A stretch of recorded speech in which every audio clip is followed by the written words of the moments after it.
السلام علیکم ناظرین، آج انالیسس ود اعجاز ماہر میں ہم بات کریں گے وزیر اعظم کے دورہ افغانستان کے بارے میں کہ پاکستان کے وزیر اعظم عمران خان صاحب جو ہے یہ 2.5 سال ان کو ہو چکے ہیں۔ ان کا پہلا دورہ تھا افغانستان کا، اور اس دورے کے دوران دونوں ممالک میں گرم جوشی نظر آئی اور ایک دوسرے سے تعاون کی باتیں کی گئی ہیں، ایگریمنٹس بھی ہوئے ہیں۔ اور جو اہم بات ہے اصل میں اس تناظر میں دیکھنے والی وہ یہ کہ اس دورے سے چند روز پہلے وزیر خارجہ شاہ محمود قریشی اور D G I S P R نے جو مشترکہ پریس بریفنگ دی تھی، اس میں انہوں نے الزامات لگائے تھے کہ افغانستان کے اندر جو ہے انڈیا نے بڑے کیمپ قائم کیے ہوئے ہیں، اور بلوچوں کے بھی وہاں ٹریننگ کیمپس ہیں،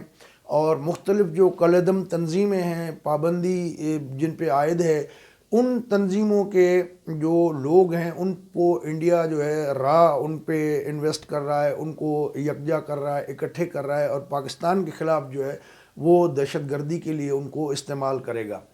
اب اتنا بڑی یہ چیزیں ہوئیں،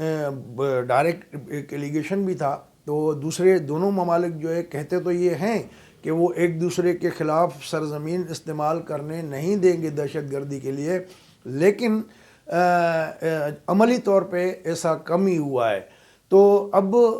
ریئل ٹرمز میں امتحان تو یہ ہوگا کہ جس طرح انہوں نے ایگری کیا ہے کہ 15 دسمبر 2020 تک جو ہے وہ ری انرجائز کریں گے اپنی انٹیلیجنس نیٹ ورکس کو، اور کمیٹی بھی بنی ہے کہ جو معلومات شیئر کریں گے ایک دوسرے سے، اور جو بھی کنسرن ہوں گے ایک دوسرے کے خلاف وہ ان کا جو ہے فوری طور پہ احاطہ کیا جائے گا، اور ایک دوسرے سے تعاون کریں گے، معلومات شیئر ہوگی۔ اور عمران خان صاحب نے ان کو یقین دہانی کرائی ہے کہ اس بار پاکستان جو ہے افغانستان میں امن کے لیے حد سے زیادہ اور توقعات سے زیادہ جو ہے اقدامات کرے گا، جو آپ کو نظر آئیں گے۔ ظاہر ہے کہ افغانستان اور پاکستان ایک دوسرے کے پڑوسی ملک ہیں، اور پڑوسی تبدیل ہو نہیں سکتے، تو اس لیے ایسے اقدامات دونوں طرف سے لازم کرنے پڑیں گے، جس سے پیپل ٹو پیپل ایک کانفیڈنس اور کانٹیکسٹ جو ہے اس میں اضافہ نظر آئے۔ ابھی تک ہم نے دیکھا ہی ہے کہ جس طریقے سے پاکستان کہتا بھی رہا ہے کہ بلوچ جو ہیں شدت پسند ان کے کیمپ ہیں، اور انڈیا جو ہے بڑے پیمانے پہ وہاں پر دہشت گردی کی تیاری کر رہا ہے، اور درجنوں کی تعداد میں ٹریننگ کیمپ وہاں پر جو انہوں نے قائم کر رکھے ہیں، تو ایسے میں معاملات کیسے آگے بڑھیں گے؟ تو وہاں پر اگر ہم دیکھیں کہ ابھی ریسنٹلی افغان فارن منسٹری کے جو اسپوکس پرسن ہیں، انہوں نے بتایا تھا کہ پچھلے 6 ماہ کے اندر جو طالبان ہیں انہوں نے 50 سے زائد سوسائڈ اٹیکس کیے ہیں، جس میں 1200 سے زائد لوگ مارے گئے ہیں۔ اب طالبان کی وہاں ایکٹیویٹیز بڑھ رہی ہیں، اور اس کا الزام ہمیشہ پاکستان پہ لگتا رہا ہے۔ اب پینٹاگون نے بھی گزشتہ روز یہ اعلان کیا تھا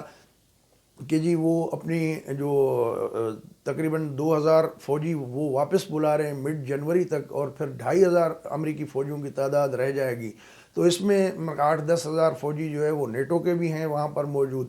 تو یہ اگر واپس ہوتے ہیں تو ڈیفینیٹلی ان حملوں میں تیزی آئے گی، چونکہ طالبان تو یہ کہتے رہے ہیں کہ ہمارا ایگریمنٹ جو ہے وہ امریکہ کے ساتھ ہے، اور طالبان جو کابل کی گورنمنٹ ہے افغانستان کی، ان کے ساتھ براہ راست کوئی ایگریمنٹ نہیں ہے۔ حالانکہ ان کے قیدی بھی چھوڑے گئے، سب کچھ ہوا، لیکن اس کے باوجود بھی جو ہے وہ ان کے حملوں میں بظاہر تیزی نظر آ رہی ہے۔ اگر امریکہ جاتا ہے اور اتحادی فورسز وہاں سے نکلتی ہیں، تو ڈیفینیٹلی ایک جو طالبان ہیں وہ کوشش کریں گے کہ زیادہ سے زیادہ علاقوں پہ قبضہ کریں، تو ایسے میں پھر وہی الزامات کا سلسلہ شروع ہو جائے گا۔ تو یہ بھی ایک کروشل بات ہے کہ جس طریقے سے پاکستان کہہ رہا ہے کہ آئندہ چند ماہ میں پاکستان کے اندر انڈیا افغانستان سے بیٹھ کے دہشت گردی کرے گا، تو وہ اگر اس طرح کے واقعات ہوئے تو پھر تو یہ اعتماد سازی جو ہے وہ کہیں کی نہیں رہے گی۔ اب جو جس طرح باڑ لگا رہے ہیں پاکستانی فوج لگا رہی ہے جو ڈیورنٹ لائن ہے اس کے اوپر، تو اس پہ بھی آئے روز جو ہے ہم سنتے ہیں کہ حملے ہو رہے ہیں، اٹیک ہو رہے ہیں، اور وہ دوسری طرف سے یہ آتا ہے کہ جی وہ نان اسٹیٹ ایکٹر جو ہے وہ کرتے ہیں۔ تو بہرحال یہ جو نان اسٹیٹ ایکٹرز کی چیزیں ہیں. اب اس پہ دونوں کو اگر یہ ملک چاہتے ہیں کہ بہتری ہو تو ان دونوں کو لگام ڈالنی پڑے گی, ورنہ تو یہ کبھی بھی ایشو معاملہ جو ہے وہ سیٹل نہیں ہوگا. دوسرا اہم ایشو ہے جس پہ بات چیت ہوئی کہ جو افغان ریفیوجیز ہیں پاکستان میں لاکھوں کی تعداد میں, ان کی ایک ریسپیکٹیبل وے سے افغانستان واپسی ہو. تو اس کے لیے انہوں نے تقریباً رکھی ہے جنوری کی ڈیڈ لائن 2021 میں کہ اس پہ بھی بات چیت آگے بڑھے گی اور اس کا ایک میکینزم طے کریں گے تاکہ جو ہے افغان ریفیوجیز جو ہے وہ واپس وہاں جائیں. تو تجارت کے حوالے سے بھی باتیں ہوئیں. پاکستان کے جو وفد تھا, D G I S I بھی اس میں تھے اور فارن سیکرٹری بھی تھے, اور جو اسپیشل ریپرزنٹیٹو فار افغانستان ہے پاکستان کے صادق صاحب, پرانے ایمبیسڈر بھی ہیں, وہ بھی اس میں تھے, رزاق داؤد بھی تھے. تو ڈیلیگیشن لیول پہ ٹاکس تو ہوئے, کہنے کی حد تک دونوں نے بڑی زبردست باتیں بھی کیں, لیکن اصل مسئلہ نیت کا ہے کہ اور عملی اقدامات کا ہے جس سے جو ہے وہ اعتماد سازی کو تقویت ملے. لیکن جب بھی اس طرح کی چیزیں ہوتی ہیں اس کے بعد جو ہے وہ کچھ ایسے واقعات بھی ہو جاتے ہیں دہشت گردی کے, جس سے پھر جو ہے وہ اعتماد کی فضا خراب ہوتی ہے اور ایک دوسرے پہ جو ہے وہ الزامات لگتے ہیں. تو کیا سوال اس وقت یہ ہے کہ افغانستان بلوچستان کے لوگوں کو وہاں سے نکالے گا, یا ان کی ٹریننگ کیمپس وغیرہ وہ ختم کرے گا, یا انڈیا کو وہ محدود کرے گا. انڈیا نے بڑی انویسٹمنٹ کی ہے افغانستان میں, اور عام طور پہ جو افغانی ہیں اس میں وہ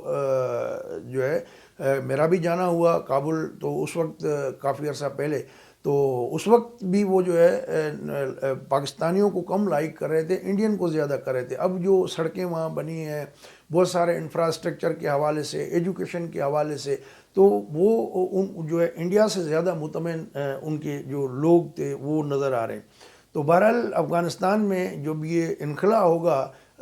تو اس کے بعد بڑی خطرناک صورتحال پیدا ہوگی, اور یہ بھی کہا جا رہا ہے کہ شاید جو ہے یہ حکومت جو ہے وہ بیٹھ جائے, نہ چل سکے. تو خیر, اگر پاکستان کو یہ نظر آیا کہ افغانستان جو ہے انڈیا کو روکنے میں کامیاب ہوا ہے, وہاں سے پاکستان کے خلاف دہشت گردی نہیں ہو رہی, تو پھر ڈیفینیٹلی پاکستان بھی بڑا اس کا مثبت جو ہے وہ جواب دے گا. لیکن دونوں کو اس حوالے سے کام کرنا ہوگا, باتیں جو ہے وہ کرنے سے معاملہ حل نہیں ہوگا. دوستو, اگر یہ ویڈیو آپ کو اچھی لگی ہو تو اپنے دوستوں کے ساتھ بھی شیئر کیجیے گا. اگلی ویڈیو تک اجازت دیں. اللہ حافظ.